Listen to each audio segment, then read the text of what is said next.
భారత్లోని అన్ని ఛానల్స్ ను ఆంధ్రదేశంలో ప్రసారం చేస్తున్న ఏకైక network city cable. Welcome to city cable news. బులెటిన్లో ముందుగా హెడ్లైన్స్.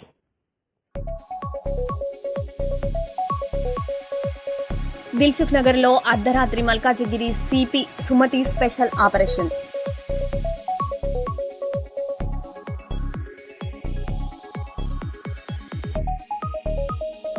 వైకాపా ఆరోపణలు ఆధారాలతో నిరూపించాలి. కల్లూరు టీడీపీ నేతల సవాల్.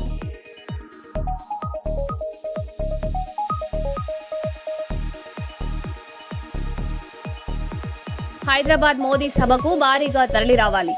బీజేపీ నేత గోగుల రాణా ప్రతాపరెడ్డి.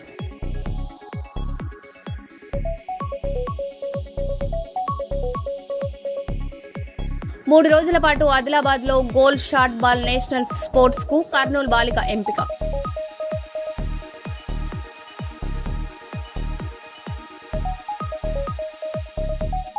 బీజేపీ ఆధ్వర్యంలో రామగుండం మున్సిపల్ కార్పొరేషన్ కార్యాలయం ముట్టడి.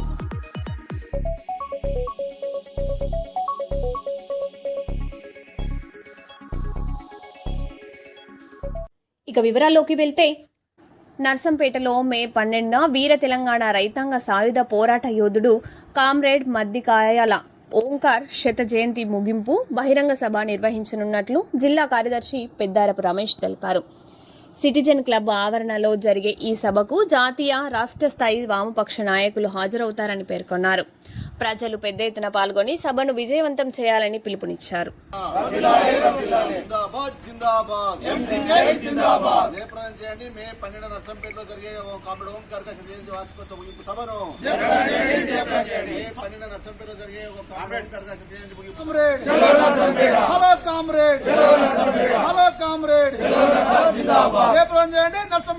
ముగింపు సభను జిందాబాద్ ఎంసీపీఐ.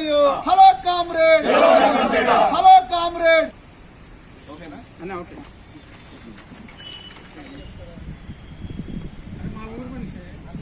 యోధుడు, ఎంసీపీఐ వ్యవస్థాపకులు, అసెంబ్లీ టైగర్, అమరజీవి కామ్రేడ్ మద్దికాయల ఓంకార్ గారి శత జయంతి వార్షికోత్సవాల ముగింపులో భాగంగా ఈ నెల 12వ తారీఖు నాడు నర్సంపేట పట్టణంలోని సిటిజన్ క్లబ్ గ్రౌండ్లో బహిరంగ సభ నిర్వహించడం జరుగుతూ ఉంది. ఓంకార్ గారు ఆశించింది ఏం చెప్పేసి అంటే, ఈ భారతదేశంలో అంతరాలు లేని సమాజం రావాలి, దానికి వామపక్ష సామాజిక శక్తులందరూ కూడా ఐక్యం కావాలని చెప్పేసి అని బలంగా కోరుకున్నాడు. ఆ క్రమంలో కమ్యూనిస్టుల సామాజిక శక్తుల ఐక్యత, కామ్రేడ్ ఓంకార్ గారి పాత్ర అనేటువంటి అంశం మీద ఈ బహిరంగ సభ అనేటువంటిది జరుగుతూ ఉంది. ఈ బహిరంగ సభకి పార్టీ ఆల్ ఇండియా కార్యదర్శి కామ్రేడ్ మద్దికాయల అశోక్ ఓంకార్ గారు, పొలిట్ బ్యూరో సభ్యులు కిరణ్జిత్ సింగ్ శేఖర్ గారు, అదేవిధంగా సీనియర్ నాయకులు పొలిట్ బ్యూరో సభ్యులు కుల్దీప్ సింగ్ గారు, అదేవిధంగా అన్ని వామపక్ష పార్టీలకు సంబంధించినటువంటి రాష్ట్ర నాయకులు హాజరై ప్రసంగిస్తారు. వరంగల్ 28వ డివిజన్లో గత 5 ఏళ్లలో 24 కోట్ల నిధులతో పలు అభివృద్ధి పనులు చేపట్టినట్లు కార్పొరేటర్ గందే కల్పన నవీన్ తెలిపారు. హంటర్ రోడ్డులో నిర్వహించిన మీడియా సమావేశంలో మాట్లాడుతూ అభివృద్ధి, సంక్షేమ కార్యక్రమాల అమలుకు సహకరించిన ప్రజలు, ప్రజా ప్రతినిధులు, అధికారులకు కృతజ్ఞతలు తెలిపారు.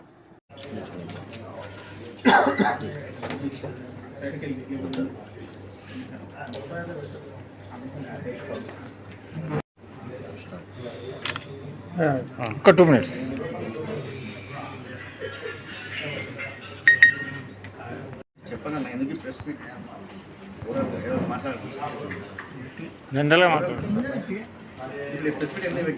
మీడియా మిత్రులందరికీ నమస్కారం. ఈ ప్రెస్ మీటింగ్ దేని సందర్భంగా అంటే, మరి మా అనుభవాలను, మరి మేమెవరికి అందరికీ కృతజ్ఞతలను మా ఈ మీడియా మిత్రులందరి ద్వారా తెలియజేయాలని ఈ సమావేశం ఏర్పాటు చేయడం జరిగింది. ప్రతి ఒక్కరి ఫస్ట్ మా డివిజన్లో ఉన్న ప్రతి ఒక్క ఓటర్లకి అందరికీ పేరు పేరున ధన్యవాదాలు. ఎందుకంటే 5 ఏళ్ల సర్వీస్లో మేము ముందే చెప్పాము, అధికారం కోసం కాదు అభివృద్ధి కోసమే అని. అలానే ఆ మాట ఇచ్చినట్టుగా చాలా ఎన్నో ఏర్పాట్లు, అభివృద్ధులు చాలా చేశాము. ఎన్నెన్నో నుంచి లేని కూడా ఒక కచ్చల గల్లీలో కానీ ఒక వాటర్ నీళ్ళ ట్యాంక్ బొందలాగా చేసి ఒక 30 ఫ్యామిలీస్కి మేము ఏర్పాటు చేసాము. తర్వాత ఎన్టీఆర్ కాలనీలో ఫస్ట్ అలా చాలా ఇంకా ఎన్నెన్నో అభివృద్ధి చేశాము.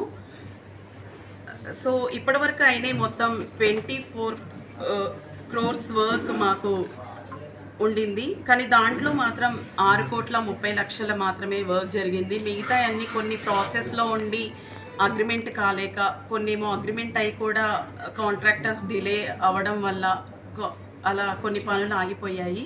సో ఇంకా పనులు అంటే ఇంకా కొంచెం టైంలో ఏవైతే డిలే ఉన్నాయో అవి మరి పరిపూర్ణంగా చేయాలి. మీ అధికారులు అలాగే మీడియా మిత్రులందరూ కూడా నాకు సపోర్ట్ చేశారు. ప్రతి ఒక్కరు కూడా ధన్యవాదాలు.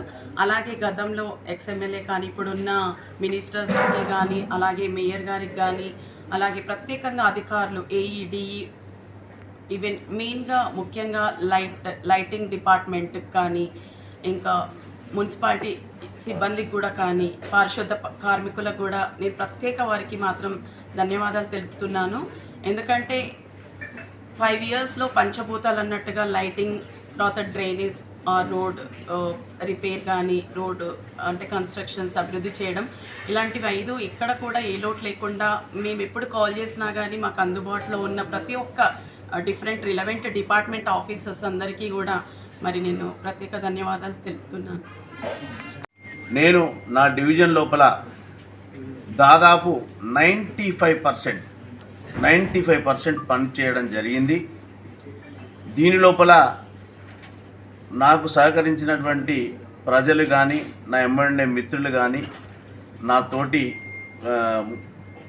లీడర్లు కానీ ఎవరైనా కూడా గతం లోపల నన్నపనేని నరేందర్ గారు, మున్సిపల్ దానికి సంబంధించిన కేటీఆర్ గారు, ఇప్పుడు ఉన్న ప్రభుత్వంలో ఉన్నటువంటి కొండా సురేఖ మేడం గారు, అలాగే మేయర్ గారు, వీళ్ళందరూ కూడా మాకు సహకరించి మా డివిజన్కు చేసిన అభివృద్ధి పనులకు వారికి ప్రతి ఒక్కరికి పేరు పేరున ధన్యవాదాలు తెలుపుతా ఉన్నాము. మా డివిజన్లో చాలా కరువు కాటకాలు ఉంటాయి. కరోనా టైంలో మేము గెలవగానే కరోనా వచ్చింది. కరోనా టైంలో చాలామందికి నేను హెల్ప్ చేయడం జరిగింది. కూరగాయలు కానీ, నిత్యావసర వస్తువులు కానీ, అటువంటి శానిటైజర్లు కానీ ఎన్నో కూడా అందరికీ అందించడం జరిగింది. దాని తర్వాత 2023లో ఇక్కడ ఈ హంటర్ రోడ్ లోపల మొత్తం దాదాపు ఫస్ట్ ఫ్లోర్ మట్టుకు మునిగిపోయినటువంటి పరిస్థితి.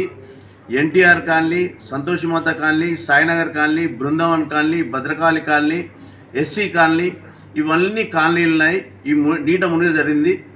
దానికి ప్రభుత్వం నుంచి తక్కువ సదుపాయం లేకపోతే రాత్రి ఒక పోలీసు ఏసీపీ గారు, మట్టివాడ సిఐ గారు, ఎస్ఐ గారు, పోలీస్ సిబ్బందితో రాత్రి 12 గంటలకే ఈ ఫీల్డ్ మీదకి వచ్చేసి నా సొంత పైసలతోటి జేసీబీలు, ట్రాక్టర్లు ప్రతి ఒక్కటి కూడా చేయడం జరిగింది. వారి నీట మునిగిన వారికి, లాస్ అయిన వారికి నా వంతు సహాయంగా నిత్యావసర వస్తువులు మేము ఇవ్వడం జరిగింది. దానికి ఈ నెల 10వ తేదీన హైదరాబాద్లో నిర్వహించనున్న బీజేపీ భారీ బహిరంగ సభకు ప్రధాని నరేంద్ర మోడీ హాజరవుతున్న సందర్భంగా పార్టీ కార్యకర్తలు పెద్ద ఎత్తున పాల్గొనాలని నర్సంపేట బీజేపీ వరంగల్ జిల్లా ప్రధాన కార్యదర్శి గోగుల రాణా ప్రతాపరెడ్డి పిలుపునిచ్చారు. దేశ అభివృద్ధి సంక్షేమ కార్యక్రమాలపై ప్రధాని ప్రసంగం ఉండనుందన్న సభను విజయవంతం చేయాలని కోరారు. నియోజకవర్గం నలుమూలల నుంచి కార్యకర్తలు భారీగా తరలివచ్చేలా ఏర్పాట్లు చేస్తానన్నట్లు తెలిపారు. నమస్కారం.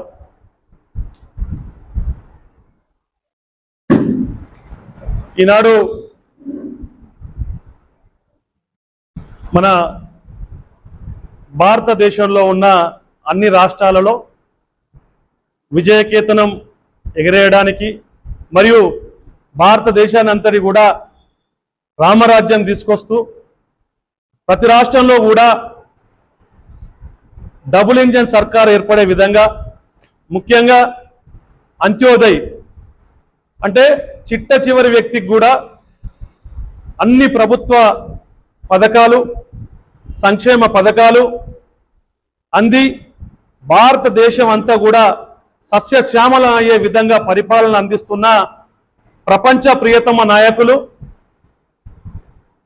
మన భారతదేశ ముద్దుబిడ్డ మన ప్రధాని గౌరవనీయులు శ్రీ నరేంద్ర మోడీ గారు 10వ తారీఖు నాడు మన తెలంగాణకు హైదరాబాద్కు రానున్నారు.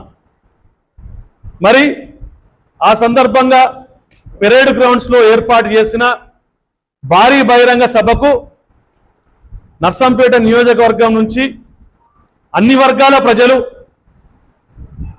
వచ్చి నరేంద్ర మోడీ గారిని మరియు భారతీయ జనతా పార్టీని ఆశీర్వదించగలరని, అన్ని వర్గాల ప్రజలకు ఈనాడు మహిళలకు ఉచిత గ్యాస్లు కావచ్చు, ఉచిత బాత్రూంలు కట్టుకోవడానికి డబ్బులు కావచ్చు, వారి ఆత్మగౌరవం కాపాడుకోవడానికి, మరి యువతకు ఉపాధి కావచ్చు, మరి రైతులకు 6,000 నుంచి 10,000 వరకు పంట పెట్టుబడి కావచ్చు, మరి ఎన్నో వందల కోట్ల హైవేస్ కావచ్చు, మరి గ్రామాలలో వాళ్ళ గ్రామ పంచాయతీ అభివృద్ధికి డబ్బులు కావచ్చు, వాళ్ళ గ్రామ పంచాయతీ ఎంప్లాయీస్ జీతాలు కావచ్చు, మరి ఈనాడు 1,000 కోట్ల రూపాయలు మళ్ళా శంకుస్థాపన చేయడానికి తెలంగాణ విచ్చేస్తున్న మన ప్రియతమ నాయకులు నరేంద్ర మోడీ గారిని అన్ని వర్గాల ప్రజలు ఆశీర్వదిస్తారని, అన్ని రకాల ప్రజలు, అన్ని వర్గాల ప్రజలు వచ్చి ఆ భారీ బహిరంగ సభను విజయవంతం చేయగలరని చెప్పి ఈనాడు ఈ పత్రికా విలేకరుల సమావేశం ఏర్పాటు చేయడం జరిగింది. మరి ఏదైతే ప్రజాపాలన అందిస్తామని చెప్పి తెలంగాణలో రాక్షస పాలన అందిస్తున్న కాంగ్రెస్ ప్రభుత్వం 2.5 సంవత్సరాలు అయిపోయింది. వారు ఇచ్చిన ఏ ఒక్క 6 గ్యారంటీలలో ఏ ఒక్క గ్యారంటీ కూడా నిలబెట్టుకోలేదు. అంతో ఇంతో ఆ డబుల్ బెడ్రూమ్ పథకం కూడా ఈనాడు ముగ్గులు పోసుకుంటూ గృహప్రవేశాలు చేసుకుంటూ తిరుగుతాలంటే అది కేంద్రంలో ఉన్న భారతీయ జనతా పార్టీ పంపించే డబ్బులతోటే కేంద్రంలో ఉన్న నరేంద్ర మోడీ గారు నా ప్రజలందరూ కూడా గృహాలు కట్టుకోవాలని చెప్పి ఈ 2.5 లక్షల రూపాయల స్కీమ్ కింద పంపించే పైసలతోటే వీళ్ళు ఇక్కడ గ్రామాలలో కానీ నియోజకవర్గాలలో కానీ ఆ ముగ్గులు పోసుకుంటూ ఆ గృహప్రవేశాలు చేసుకుంటూ తిరుగుతాళ్ళు. మరి ఇంకే పథకం కూడా కాంగ్రెస్ ప్రభుత్వం అనేది రాక్షస పాలన అందించుకుంటూ ఏ పథకాన్ని కూడా పేద ప్రజలకు అందియలేకపోయారు, అక్క చెల్లెలకు అందియలేకపోయారు. ప్రజలందరూ కూడా ఈనాడు భారతదేశంలో మొన్న బెంగాల్లో చూసినాం, అస్సాంలో చూసినాం, ఇంకొక రాష్ట్రంలో చూసినాం, భారీ మెజారిటీ తోటి భారతీయ జనతా పార్టీ యొక్క నాయకులను, భారతీయ జనతా పార్టీ యొక్క కుటుంబ సభ్యులను ఆశీర్వదిస్తున్నారు. మరి నెక్స్ట్ మన తెలంగాణలోనే రామరాజ్యం వచ్చే విధంగా భారతీయ జనతా పార్టీ ముందడుగు వేస్తుందని చెప్పి, మరియు మనందరికీ కూడా శ్రీరామ రక్ష లెక్క శ్రీరామని పాలన ఏ రకంగా ఉంటుందో రామరాజ్యం వచ్చే విధంగా నరేంద్ర మోడీ గారు సుపరిపాలన అందిస్తున్నారు. మన తెలంగాణలో కూడా పైన నరేంద్ర మోడీ గారి ప్రభుత్వం, మన తెలంగాణలో కూడా భారతీయ జనతా పార్టీ నరేంద్ర మోడీ గారి ప్రభుత్వం రానున్నదని, ఈ 2028-29 జరిగే ఎలక్షన్ లో కూడా ప్రజలందరికీ అన్ని రాష్ట్రాలలో ఏ రకంగా ఇంకా పథకాలు వస్తున్నాయో మన తెలంగాణ ప్రజలకు కూడా న్యాయం జరిగేటట్టు, ఏదైతే మొన్న మామ్నూర్ ఎయిర్పోర్ట్ శాంక్షన్ చేయడం జరిగింది, మన టెక్స్టైల్ పార్క్ శాంక్షన్ చేయడం జరిగింది, కొన్ని 1,000 కోట్ల రూపాయల పెట్టుబడులు వరంగల్ మహానగరానికి కావచ్చు, నర్సంపేట నియోజకవర్గానికి కావచ్చు తీసుకురావడం జరుగుతుంది. డబుల్ ఇంజన్ సర్కార్ వస్తే ఇంకా కూడా ముందుకు పోతాం. మరి ప్రజలందరినీ కూడా ఈ సందర్భంగా మేము నర్సంపేట నియోజకవర్గ భారతీయ జనతా పార్టీ తరఫున కోరేది ఏంటంటే 10వ తారీఖు జరగబోయే సభను విజయవంతం చేయగలరని, మరి పార్టీ శ్రేణులందరూ కూడా వాళ్ళ సొంత ఖర్చులతోటి నరేంద్ర మోడీ గారిని చూడడానికి ఒక్కొక్కరు టిఫిన్ బాక్స్ పట్టుకొని కూడా ఎప్పుడెప్పుడా వెళ్దామా 10వ తారీఖు అని చెప్పి ఎదురు చూస్తున్నారు. అన్ని వర్గాల వ్యాపార వాణిజ్య వర్గాలందరికీ కూడా మేము అందరికీ స్వాగతం పలుకుతున్నాం. 10వ తారీఖు వడ్డెర కమ్యూనిటీ ఫైనాన్స్ కార్పొరేషన్ ఏర్పాటు చేయడం పట్ల వరంగల్ జిల్లా ఓబీసీ చైర్మన్ ఒర్సు తిరుపతి హర్షం వ్యక్తం చేశారు. ఈ నిర్ణయంతో వడ్డెర సమాజానికి సరైన గౌరవం దక్కిందన్నారు. నేడు వడ్డెరలు అనేక కష్టాలు ఎదుర్కొంటున్నారని, వారి ఆర్థికాభివృద్ధికి కార్పొరేషన్ ఉపయోగపడుతుందని తెలిపారు. యువతకు ఉపాధి అవకాశాలు కల్పించి సమాజ అభివృద్ధికి దోహదపడుతుందని పేర్కొన్నారు. మరియు ప్రింట్ మీడియా మిత్రులకు నమస్కారం తెలియజేస్తున్నాను. నా పేరు ఓసు తిరుపతి, వరంగల్ జిల్లా OBC chairman, Congress party community Vaddera. గత 50 ఏళ్ల నుంచి మా వడ్డెరలో అన్ని విధాలుగా వెనుకబడిపోయినాం.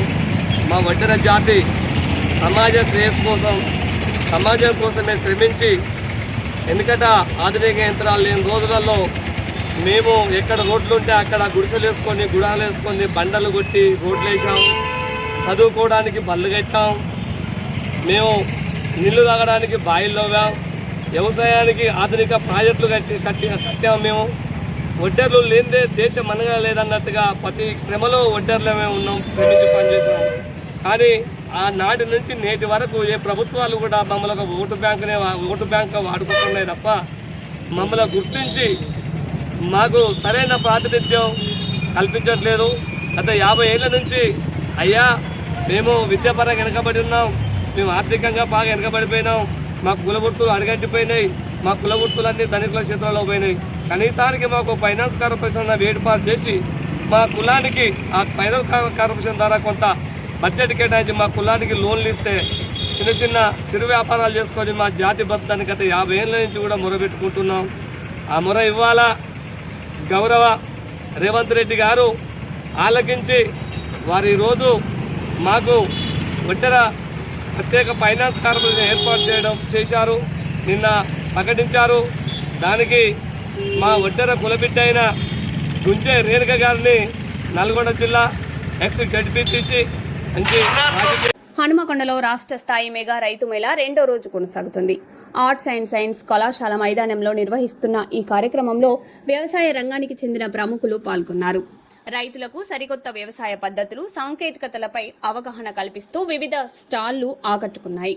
కార్యక్రమంలో అధికారులు, రైతులు భారీగా పాల్గొన్నారు. దిశలో బాగు చేసిన పార్టీలు లేవని, నేను ముఖ్యమంత్రిగా ఉన్నంతసేపు రైతును తప్పకుండా 2 పూటల అన్నం తిరిగినట్టు చేస్తాననే లక్ష్యంతో ప్రతి జిల్లాలలో, ప్రతి మండల హెడ్ క్వార్టర్లలో, ప్రతి నియోజకవర్గంలో రైతును కొత్త తరహా పంటలు ఆలోచన చేసి రైతును లేటెస్ట్ టెక్నాలజీతోని ముందుకు తీసుకుపోయే దశలో ఈరోజు మన హన్మకొండలో మన ఆర్ట్స్ కాలేజ్ గ్రౌండ్లో ఈ రోజును మీకు అవగాహన సదస్సులు ఏర్పాటు చేయడం జరిగిందని చెప్పి సందర్భంగా మీకు మనవి చేస్తూ, ఈ కార్యక్రమానికి రైతు నాయకుడు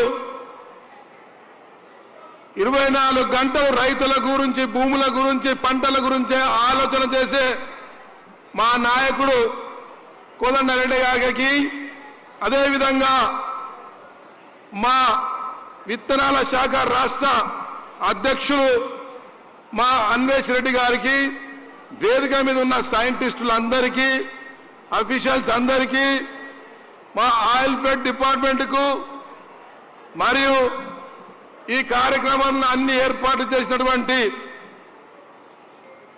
మా ఆయిల్ ఫెడ్ ఎండి గారికి, అదేవిధంగా ఈ కార్యక్రమంలో పాలు పంచుకుంటున్న నా రైతు కుటుంబ సభ్యులందరికీ, పాత్రికా సోదరులకు అందరికీ, వేదిక మీద ఉన్నటువంటి పెద్దలందరికీ కూడా, కళాకారులకు అందరికీ కూడా నమస్కారం తెలియజేస్తా ఉన్నాను. రైతులారా, ఇక్కడికి అందరూ మీరు ఎన్నో ఆశలతోని ఎంతో నేర్చుకోవడానికి కోసం వచ్చారు. నిజంగా రైతు కొడుకు పిల్లనియాలంటే కష్టం ఉన్నదని చెప్పి సందర్భంగా మీకు తెలియజేస్తా ఉన్నా. రైతుకు పిల్లనివ్వాలంటే ఖమ్మంలో చూసి మనం నేర్చుకోవాల్సిన అవసరం ఉన్నదని చెప్పి సందర్భంగా మీకు మనవి చేస్తా ఉన్నా. ఖమ్మంలో కౌలు రైతులకు 80,000 నుంచి 1 ఎకరానికి ₹1,00,000 ఇస్తా ఉన్నారు. అదే వరంగల్లో, అదే కరీంనగర్, ఆదిలాబాద్, మహబూబ్నగర్ జిల్లాలలో 10,000 నుంచి 15,000 ఇంతవరకు దాటలేదని చెప్పి సందర్భంగా నేను అడుగుతా ఉన్నా. ముఖ్య అతిథులుగా విచ్చేసినటువంటి పెద్దలు, గౌరవనీయులు వ్యవసాయ కమిషన్ చైర్మన్ శ్రీ కోదండరెడ్డి గారు, సభ్యులు గోపాల్ రెడ్డి గారు, వేదిక మీద ఉన్నటువంటి అధికారులు, ఈ కార్యక్రమానికి వచ్చేసినటువంటి రైతులు అందరికి కూడా పేరు పేరున నమస్కారం తెలియజేస్తా ఉన్నాం.